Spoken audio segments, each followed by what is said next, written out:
A todos, absolutamente todos los que estamos aquí, nos produce algo cuando sabemos que un niño nació. ¿Verdad? Algo te tiene que producir el saber que un niño nació. Tiene que haber una reacción en nosotros, ¿verdad? Porque no creo que haya una persona que diga, ya nació el bebé. Qué bueno. No, eso no sucede. Siempre produce algo en nosotros esa gran noticia. Y a algunos les produce, bueno, especialmente he visto a las damas, que les produce, ¿no? Al ver al niñito que recién nacido, ¿cómo se ponen? ¡Ay, qué bonito bebé! Cosita, mira, tiene su pelito, este chinito, o es marroncito, o salió rojito, amarillo, lo que sea. Pero les produce algo. Y hay otras personas que le produce cuando ven a un bebé recién nacido, no, cárgalo, no, porque se me puede caer. A todos nos produce algo esto, ¿verdad? Hay algunos papás que les produce hasta mareos, ¿no? Cuando nace el niño, ¿y ahora qué voy a hacer? Los gastos, los pañales, no es testimonio, hermanos, pero produce cosas. Produce cosas en nosotros. A todos nos produce algo el nacimiento de un bebé. Y esa es la noticia de lo que vamos a hablar hoy. ¿Qué reacción produce en ti el hecho de que un bebé nació? De que un bebé vino a este mundo. Y hay cosas que debemos recordar. Recordar el nacimiento es hermoso. Es más, cuando nace un bebé, ¿qué es lo primero que apuntamos? La fecha de su nacimiento. ¿Para celebrar qué? Su cumpleaños. Es más, también eso produce también el nacimiento del bebé. Una fiesta. Algo, además, aquí en México, algo que he aprendido de los mexicanos es que les gustan mucho las fiestas. Comer fiestas. ¿Sí? Entre otras cosas también produce la cultura del mexicano de fiestas, pero dentro de un cumpleaños producen fiestas, comida, celebración, música, adornos, pastel. Y algo que en lo personal he visto en esta congregación es sobre los baby showers, ¿verdad? ¿Cómo se ponen de acuerdo todos para celebrar que van a ser un bebé? Entonces, yo creo que está de más seguir hablando sobre esto, porque yo sé que a ustedes les produce siempre algo el nacimiento de un bebé. Y es a lo que vamos a ver hoy. Hoy que estamos recordando, ¿qué cosa? El nacimiento de Jesús. Y pueden debatirme de que no fue en diciembre, de que fue en abril o en junio y todo eso. Pero el punto es esto, estamos recordando el nacimiento de un bebé. Pero no cualquier bebé, no cualquier bebé. ¿Cómo reaccionas al recordar el nacimiento de Jesús? ¿Cuál es tu reacción a esto? ¿Cómo es que tu vida refleja o reacciona o simplemente recordar que Jesús vino al mundo? ¿Qué produce eso en tu vida? Porque algo debe producir, ¿verdad? Algo debemos de reaccionar de alguna manera. Así que acompáñenme a este viaje y vamos del versículo 22. Y acá comienza con un evento que dice así: cuando se cumplieron los días para la purificación de ellos. ¿Quiénes son ellos? Bueno, los judíos. Para la purificación de ellos, según la ley de Moisés, le trajeron a Jerusalén para presentarle al Señor. Como está escrito en la ley del Señor, todo varón que abra la matriz será llamado santo para el Señor.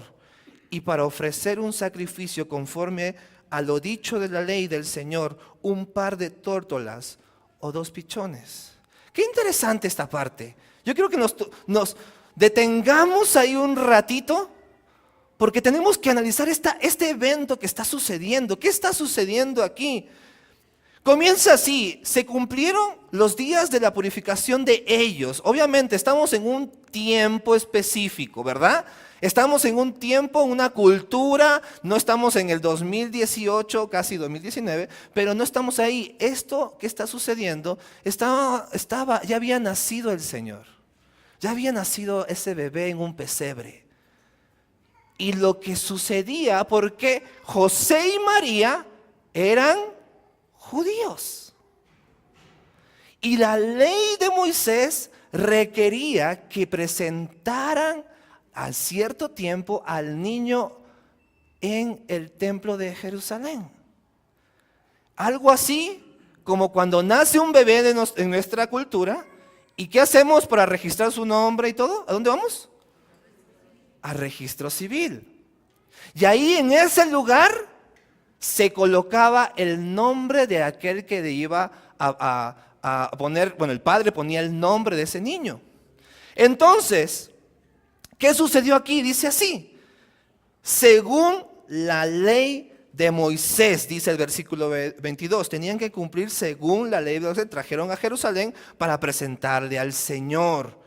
Pero detengámonos en esta parte: según la ley de Moisés. ¿Todos ustedes conocen las leyes de Moisés? No todos conocemos. Entonces vamos a profundizar qué decía la ley de Moisés con respecto a esto. Tenemos que saber. Entonces para eso vamos al libro de Levíticos, capítulo 12, versículo 6. Hermanos, mientras van buscando el nacimiento de Jesús, no fue un acontecimiento que pasara desapercibido. Vemos en los capítulos anteriores donde Jesús fue proclamado por ángeles, fue visitado por pastores, magos del oeste, fueron y presentaron regalos. Entonces no fue un acontecimiento que pasara desapercibido. Y aún en nuestros días el nacimiento de un niño causa mucho gozo. Es por esto que para los judíos también era cuestión de alegría y también significaba una oportunidad de adorar a Dios. Es por eso que Dios puso leyes de purificación como de presentar al niño. Y en Levíticos capítulo 12, versículo 6 dice esto: cuando se cumplan los días de su purificación por un hijo o por una hija, traerá al sacerdote a la entrada de la tienda de reunión un cordero de 1 año como holocausto, o un pichón o una tórtola como ofrenda por el pecado. ¿Qué quiere decir esto? Estos sacrificios que mencionan es un sacrificio de purificación. La pregunta es: ¿por el niño? No, era por la madre. Recordemos que un parto, ¿cuántos estuvieron en un parto? Yo estuve en un parto, 2. Y créeme, quise grabar y estaba grabando así. Así grababa yo. ¿Por qué causa esto en el hombre? Porque, hermanos, están partiendo por la mitad y salen fluidos rojos por todos lados. No quiero tocar temas descriptivos, pero la verdad, hay algo muy interesante en todo esto. El derramamiento de sangre es algo muy importante para los judíos. Y eso, aún en eso, causa una falta, vamos a ponerlo como una forma de necesitamos purificarnos por el derramamiento de sangre que hemos producido. Acuérdense que también dentro de la ley de Moisés, los meses en que la mujer tiene su fluido de sangre se denominaban impuras y necesitaban un ritual de purificación. Lo mismo sucedía cuando una mujer daba luz. Derramamiento de sangre, entonces necesitaba purificación. Es por eso que en la ley de Moisés, presentar a un niño, también iba de la mano el que la mujer se tendría que purificar y dar un sacrificio. Está qué costoso, ¿no?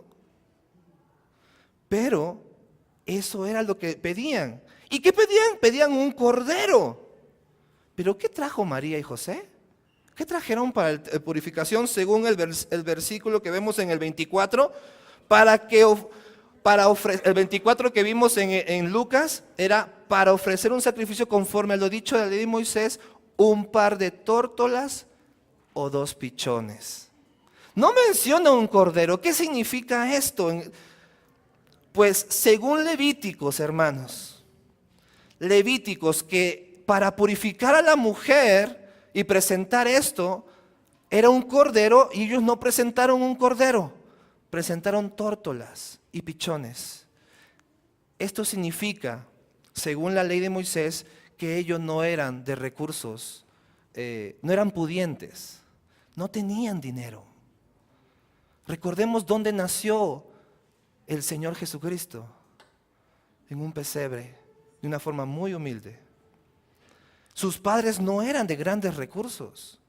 La ley de Moisés, no busquen esto, pero en el capítulo 12, versículo 8 dice esto: pero si no alcanzaran los recursos para ofrecer un cordero, entonces tomarás 2 tórtolas o 2 pichones, uno para el holocausto y el otro para ofrecer por el pecado, y el sacerdote hará expiación a ella y quedará limpia. Ellos no tenían recursos, ellos eran humildes. ¿Se imaginan? Así vino el Señor, con una familia humilde. Y a veces me pregunto, ¿qué estamos haciendo hoy para recordar el nacimiento de nuestro Señor Jesucristo? ¿Qué es lo que más se preocupa hoy en día en esta sociedad, el tema de Navidad? Papá, yo quiero ese juguete. Papá, yo quiero esto. Y la mamá, yo tengo que comprar mi arbolote. Yo tengo que poner mis luces y mi decoración. Y todo eso nos hace olvidar la humildad en la cual el Señor vino. Ojo, no estoy diciendo que decorar una casa sea malo. No estoy diciendo eso. El punto es, ¿dónde está tu corazón? ¿Dónde está el principio de todo lo que produjo la venida del Señor? De eso estamos hablando. ¿Cómo reaccionas al conocer la historia de aquel que fue presentado? Y este es mi primer punto. Él fue presentado. Él fue presentado. ¿Conoces? ¿Ya conoces su nacimiento? Y eso debe producir algo en nosotros. ¿Qué más dice el versículo? Vemos que en el versículo 23 de Lucas 2 dice esto muy interesante. Dice, como está escrito en la ley del Señor, todo varón que abra la matriz será llamado santo para el Señor. Dice Lucas 2, capítulo 23, versículo 23. ¿Qué está citando? Porque si vemos está en paréntesis, ¿verdad? Está en paréntesis ahí. Y es muy importante esta parte porque acá hay algo que no menciona Lucas. Y si no menciona Lucas debe ser por un propósito importante. Porque recordemos que Lucas es uno de los evangelios con muchos detalles específicos. Es más, Lucas mismo dice en el capítulo 1 que él se esforzó por buscar cada detalle de la vida de Dios. Pero ¿por qué no menciona un detalle importante que lo tengo aquí en secreto y quiero revelárselo a ustedes según lo que dice la palabra del Señor? ¿Qué es lo que no está mencionando? No está mencionando, ¿saben qué? Algo que se encuentra en el libro de Números, capítulo 8, versículo 17. Números 8, 17. Dice así, porque míos, dice así Números, era una ley del Señor, míos son todos los primogénitos de entre los hijos de Israel. Ojo, es Dios hablando. Porque míos son todos los primogénitos de entre los hijos de Israel. Por tanto, de hombre como de animal, el día en que herí a todos los primogénitos en la tierra de Egipto, los santifiqué para mí.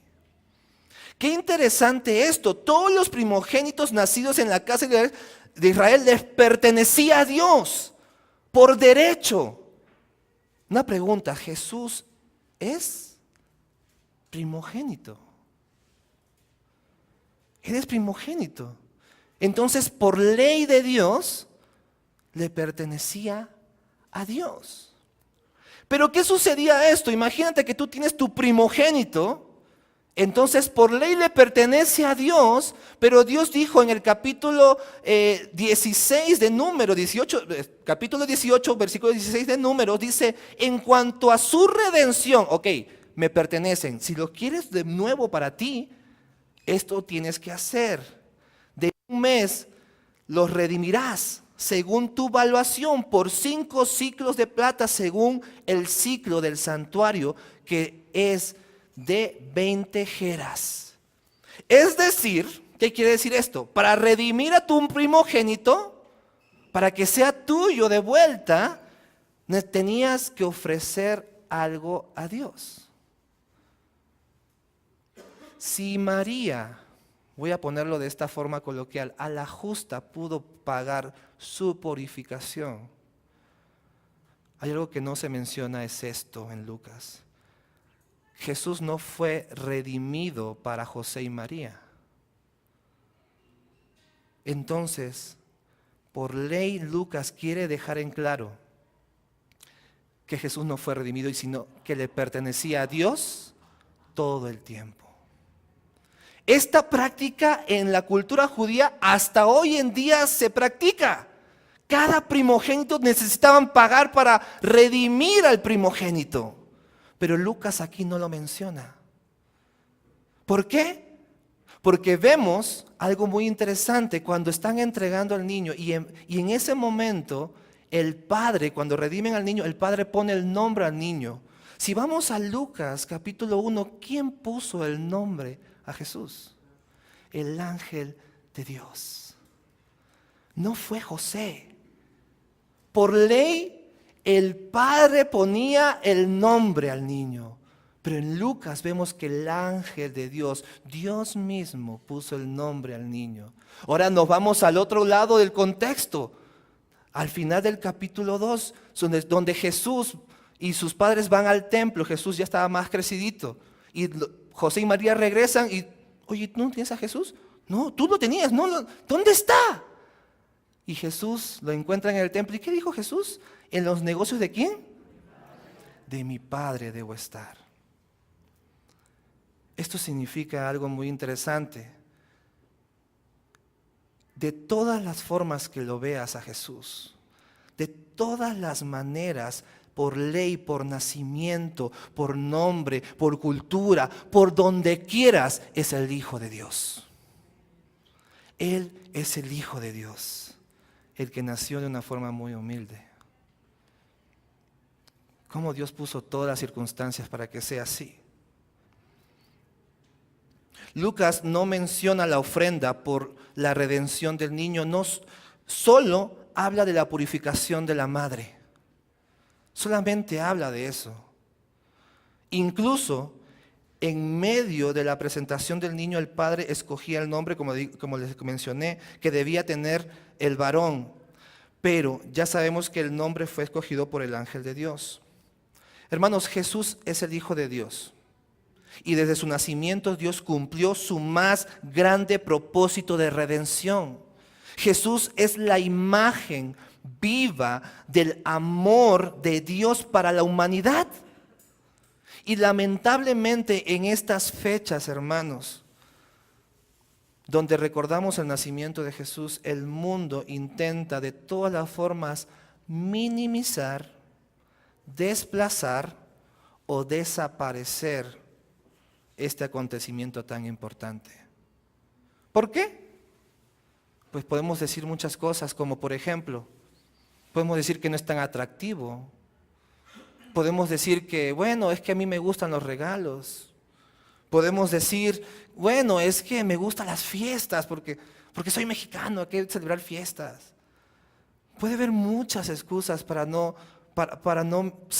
celebrar el nacimiento de nuestro Señor Jesucristo como debe ser. Pero vamos a ver cómo reaccionó un hombre llamado Simeón. ¿Y por qué reaccionó así? Yo te animo a esto, a que te preguntes, ¿el nacimiento de Jesús ya lo conoces? ¿Ya lo conoces? ¿Conoces la importancia de saber que Jesús es la imagen viva del maravilloso plan de Dios para tu vida? Vamos al versículo 25. Dice así: y había en Jerusalén un hombre llamado Simeón, y este hombre justo y piadoso esperaba la consolación de Israel, y el Espíritu Santo estaba sobre él. Y por el Espíritu Santo se le había revelado que no vería la muerte antes de ver al Cristo del Señor. Movido por el Espíritu fue al templo. Y cuando los padres del niño Jesús le trajeron para cumplir por él el rito de la ley, él tomó al niño en sus brazos y bendijo a Dios y dijo: ahora, Señor, permite que tu siervo se vaya en paz, conforme a tu palabra. Porque han visto mis ojos tu salvación, la cual has preparado en presencia de todos los pueblos, luz de revelación a los gentiles y gloria de tu pueblo Israel. A esta parte del sermón lo he denominado: él nació para salvar a todos. ¿Su vida te salvó? Él nació para salvar a todos. ¿Su vida te salvó? Simeón era un hombre, según la Biblia, por lo que podemos leer, justo, piadoso, o sea, alguien devoto a Dios, alguien que entregó su vida a servicio del Señor. Era un hombre que, según el contexto de esta historia, habían pocos en Israel, hermanos. ¿Saben por qué? Porque él andaba en el templo. Ahora vayamos de nuevo al contexto histórico, a lo que sucedía en ese momento. ¿Quiénes son aquellos hombres en ese tiempo, los que andaban solamente en el templo? Eran la gente devota, ¿no? Era la gente religiosa, los fariseos, los saduceos, los escribas, que se enfocaban mucho en temas de debatir la ley, en verse piadosos unos a otros, a ver que ellos se mostraran como gente de buen vivir, gente a seguir. Pero Simeón no estaba para eso ahí en el templo. Simeón no estaba en el templo para verse bien. Simeón estaba en el templo porque esperaba que su pueblo, Israel, sea redimido. Él esperaba ¿a quién? Al Cristo. Y la Biblia dice que era justo y piadoso. ¿Y qué más decía? Que el Espíritu de Dios moraba sobre él. Esa es una gran diferencia. Esa es una gran diferencia de aquellos que vienen al templo, aquellos que vienen a la iglesia de Dios, solo por verse piadosos, solo porque cumplían las cosas, porque tengo que ir. Sino que Simeón estaba movido por el Espíritu Santo. Es algo muy interesante. Algo muy importante es ver la función, hermanos, del Espíritu Santo según estos textos. ¿Cuántas veces se repite que el Espíritu Santo estaba con Simeón? Se repite casi como 3 veces. Que el Espíritu guiaba a Simeón, que el Espíritu estaba con Simeón, que el Espíritu movía a Simeón. El Espíritu Santo, hermanos, en la vida de Simeón, fue el Espíritu Santo quien dirige a Simeón a encontrarse con la cita divina que es con Jesucristo. Siempre que Cristo Jesús se manifiesta en tu vida, es porque el Espíritu Santo te llevó a Él. Esa es la función de la Trinidad misma. El Espíritu Santo jamás se va a glorificar Él mismo. La función del Espíritu Santo, según las Escrituras, es glorificar ¿a quién? A Jesús. Solamente a Cristo Jesús en tu vida. Cuando veas que el Espíritu Santo actúa en ti o actúa en alguien, es porque vas a ver la persona de Jesús en la vida de una persona. Vas a ver a Jesús mismo, su carácter. sus frutos.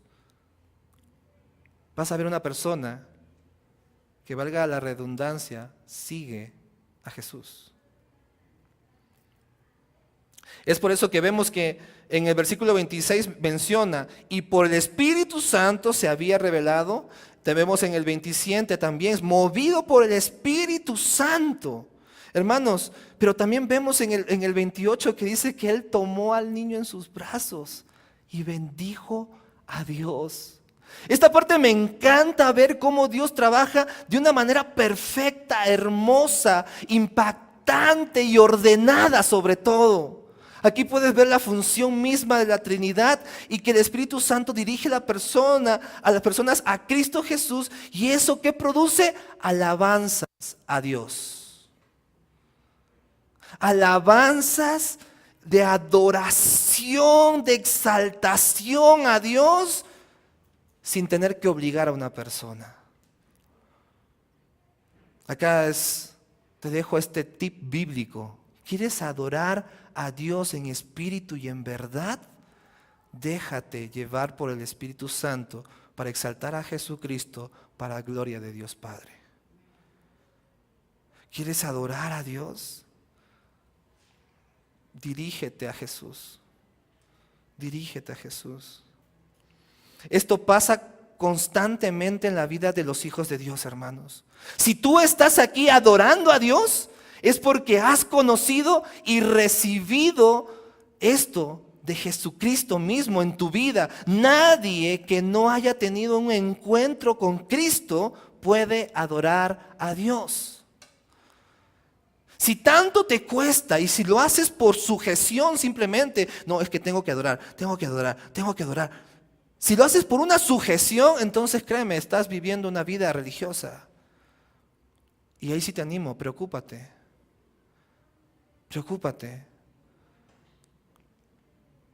Aquel que puede adorar a Dios en espíritu y en verdad solamente es solo lo que produce a quien que ha recibido a Jesús como su Señor y Salvador.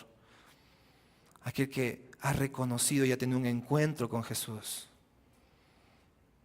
Pero ¿qué dice ahora el versículo 29? Ahora, Señor, las palabras de Simeón, estamos en Lucas 2, versículo 29, dice: ahora, Señor, permite que tu siervo se vaya en paz, conforme a tu palabra, porque han visto mis ojos tu salvación, la cual has preparado en presencia de todos los pueblos, luz de revelación a los gentiles y gloria de tu pueblo Israel. La adoración de Simeón es muy reveladora, hermanos, porque para Simeón, al conocer a Jesús, al conocer al Hijo de Dios en su vida, ya para él estaba completa y satisfecha. Eso produjo en Simeón, el nacimiento de Jesús, una reacción de satisfacción.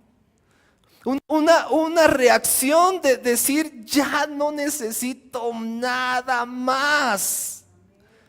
Ya estoy listo hasta para partir. Y me llama esa forma en que se denomina a él, tu siervo, dice ahí. Tu siervo, el cual también se puede traducir, tu esclavo también se puede traducir así. Y para él el conocer al niño Jesús fue la liberación gozosa de la misión asignada por su amo. Él tenía una misión que él ya sabía en su corazón por medio del Espíritu Santo, que iba a conocer a Cristo Jesús. Yo no sé qué misión has tenido en tu vida o qué metas tengas, pero creo que si le preguntáramos a Simeón, para ti, ¿qué fue esa misión? Para ti, ¿cómo reaccionaste cuando te dieron esa misión y lo pudiste ver? ¿Te imaginas reconocer y conocer al Salvador del mundo por primera vez? ¡Qué privilegio tan grande! Y es más, no fue solamente ya cumplí, ya lo conocí, qué bueno. No, fue una reacción de gozo y alegría. Fue una reacción de ya me puedo morir. ¿Quién puede decir eso hoy en día? ¿Quién puede decir, ya planté una iglesia, o ya vengo a la iglesia, o ya tengo un ministerio, o ya puedo morir tranquilo porque mis hijos ya están trabajando? No, nadie puede morir tranquilo por cosas humanas, efímeras y sin valor. El único que puede llenar tu vida es Cristo Jesús. El único que puede poner esa satisfacción de que tu vida ya es plena y tu entendimiento de aquel que ya tu vida ya está segura en las manos de Dios, es Cristo Jesús. Aquel que te libera de cualquier culpa del pecado. ¿Por qué? ¿Por qué reaccionó así Simeón? Recordemos un poco, porque él estaba esperando ¿qué cosa? La consolación de su pueblo Israel. Él estaba ahí y gritó, dijo, ya, luz de revelación para los pueblos gentiles y gloria para tu pueblo Israel. Él mismo sabía, hermanos, que su pueblo andaba en pecado, que su pueblo necesitaba ser redimido. El pueblo de Israel estaba desesperado. Era sacrificio tras sacrificio por sus pecados. Acuérdate que el pueblo de Israel necesitaba poner su esperanza en un sacrificio de un cordero para sentir que sus pecados habían sido cubiertos, ni siquiera perdonados. Imagínate esa desesperación por el pecado mismo.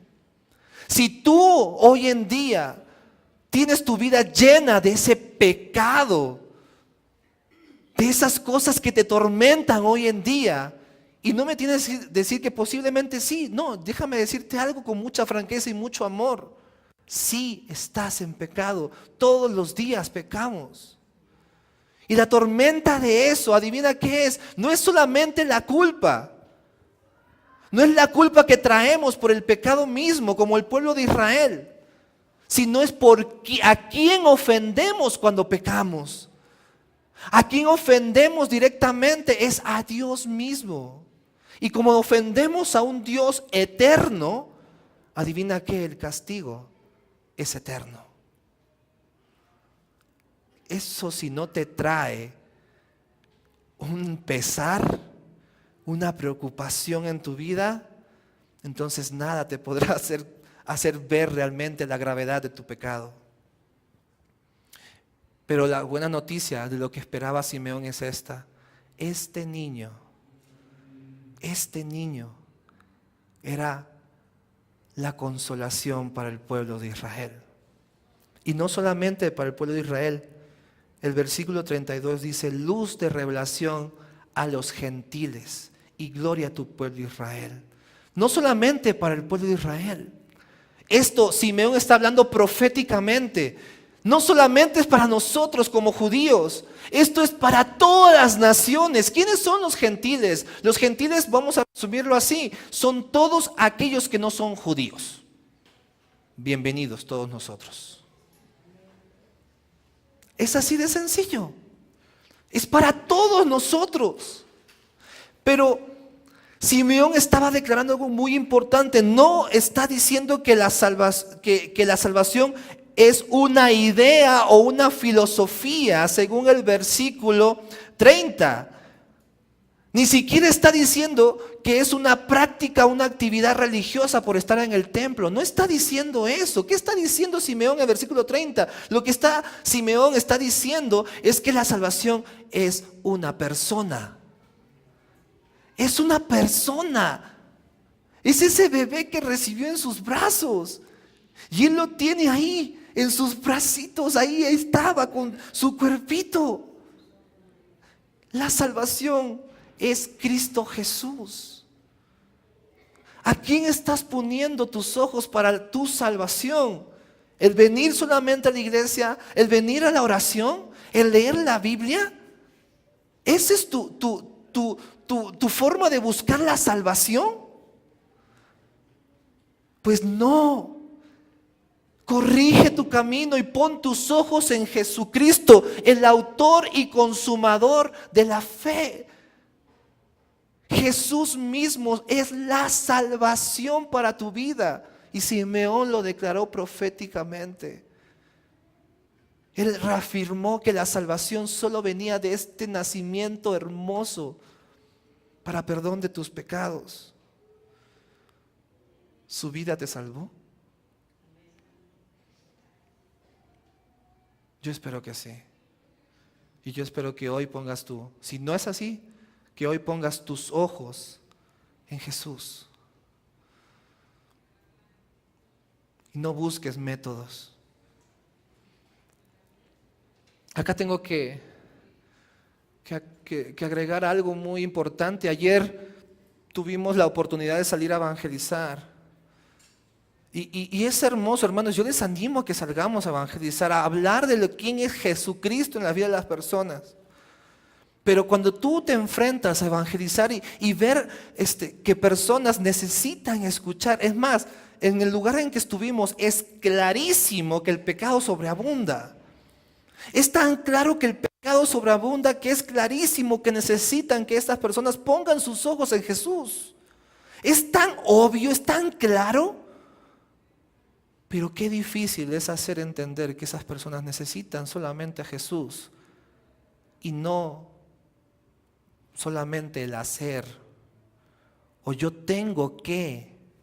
Sí, yo creo que Jesús seguramente me salva, pero tengo que. ¿Cómo luchamos con eso?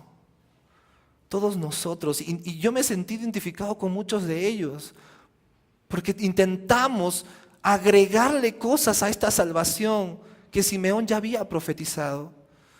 Agregamos actividades, agregamos cosas que tienen apariencia de piedad, muchas cosas, y son buenas, pero nos sentimos santos por lo que hacemos y no solamente por poner nuestros ojos en Jesús.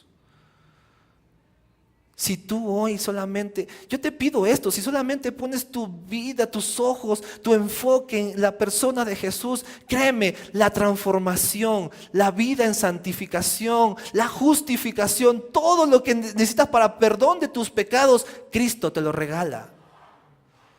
Es por eso que es importante este nacimiento mismo de Jesús.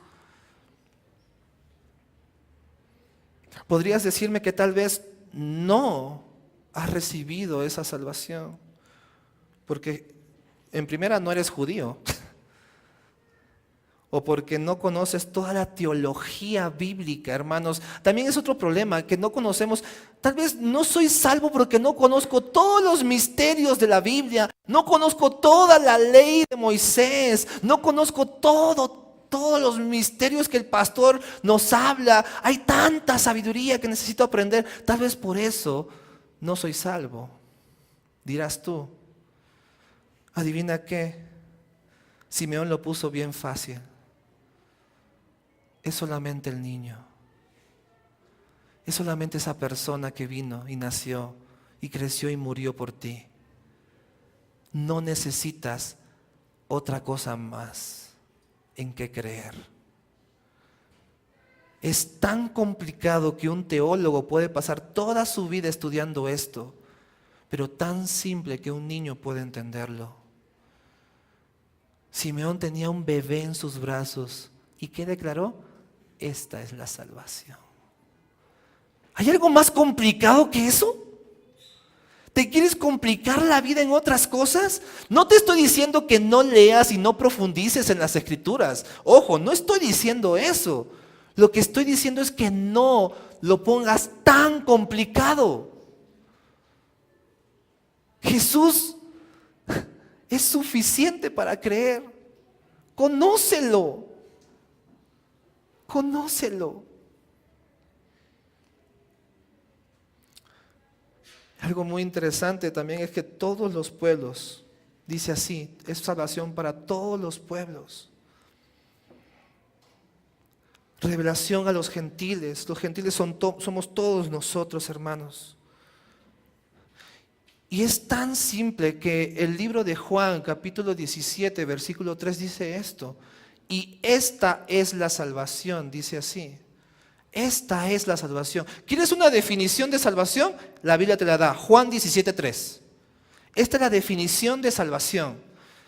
Esta es la salvación, que te conozcan a ti, al único Dios verdadero, y a Jesucristo a quien has enviado. La salvación está al alcance de todos. El anuncio del nacimiento del Señor Jesucristo no es algo que debemos tomar a la ligera, ya que se trata de conocer al autor mismo de la salvación de nuestras vidas. Se trata solamente de Él.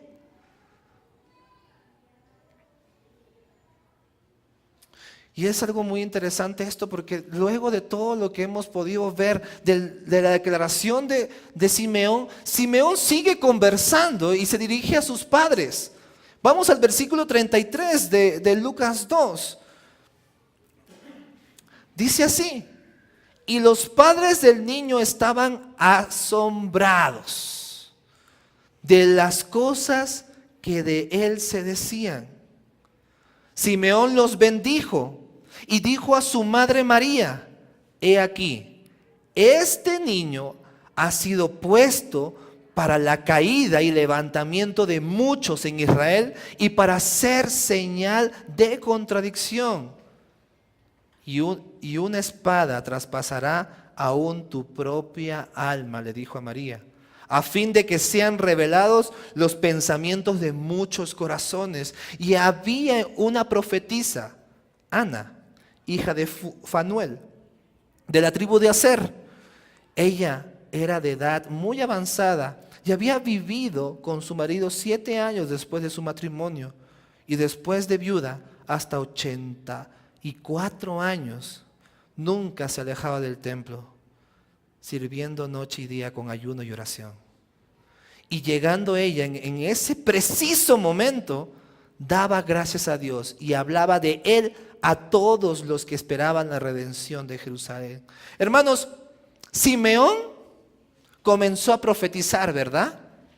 Y es importante recordar que Dios estuvo en silencio por 400 años. El último libro del Antiguo Testamento, ¿cuál es? Malaquías. Y luego viene esto, el acontecimiento de Jesús. Por 400 años no hubo profeta que se había levantado. Por 400 años no había nadie que había mencionado: esto es de parte de Dios. No había nada, había un silencio tremendo de parte de Dios. Por 400 años. Pero cuando comenzaron a profetizar, ¿cuándo comenzó todo esto? ¿Adivina con qué? Con la venida del nacimiento de nuestro Señor Jesucristo. La tierra comenzó a celebrar. Gente como Simeón, Ana, comenzaron a profetizar. Hermanos, esto es lo que así reacciona la humanidad en el nacimiento de Jesús. Te voy a preguntar, ¿cómo reaccionas tú? ¿Cómo reaccionas tú? 400 años de silencio. Y se declara 4 acontecimientos en esto, lo que Simeón profetiza. 4 acontecimientos que resultarán por medio de Jesús. ¿Cuál fue el primero que menciona ahí los versículos? El primero está en el versículo 34. Dice el primero que será caída y levantamiento, o podemos traducir levantamiento como restauración, también significa en otros significados, esa misma palabra levantamiento se puede significar restauración de muchos. Dice así: este niño será caída o levantamiento y levantamiento de muchos. Entendiendo, hermanos, esto, que los que caerán serán aquellos que se suponían, conocían de las Escrituras y debían reconocer a Jesús como el Mesías. Aquellos que tenían toda la información en la cabeza. Para ellos será caída. Y debían reconocer a Jesús. Pero levantamientos de aquellos que menos se imaginaría uno que seguirían a Jesús, como unos simples pescadores, como recaudadores de impuestos, como celotes asesinos, como prostitutas y ladrones, caída y levantamiento o restauración de muchos. Interesante, ¿verdad?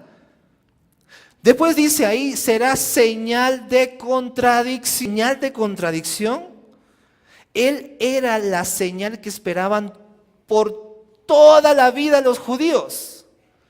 ¿No estaban esperando el Mesías los judíos? Estaban esperando que viniera. Es más, gritaban, ya Señor, ven, ya manda. ¿Cuándo vendrá el Mesías que restaurará a Israel? Siempre, ese era el mensaje, era la señal que estaban esperando. Pero Simeón dice, será señal de contradicción. Porque cuando descubrieron que era él, ¿qué pasó? Lo desconocieron. Y así decía Juan 1:11, a los suyos vino y los suyos no le recibieron. ¿Qué más señal de contradicción es esta? Y después dice, a fin de que sean revelados los pensamientos de muchos corazones. Hermanos, ante Jesús todas las personas tendrán que hacer una elección determinante. O lo aceptas o lo rechazas como Señor y Salvador de tu vida. Es lo que va a mostrar tu corazón. Vas a ser revelado de tu corazón, va a salir esto. O lo rechazas o lo aceptas. Aceptas esto que va a suceder, que eres Señor de tu vida, lo rechazas rotundamente luchando contra esta verdad, o aceptas esta verdad que ya eres el Señor de tu vida. Solamente eso revelará. ¿Y esto quién lo dijo? Lo dijo Simeón, no lo digo yo, lo dice la Biblia. Pero esto es lo que produce el nacimiento de Jesús. Esto es lo que produce Jesús mismo en la humanidad hoy en día. Eso es lo que produce en tu corazón.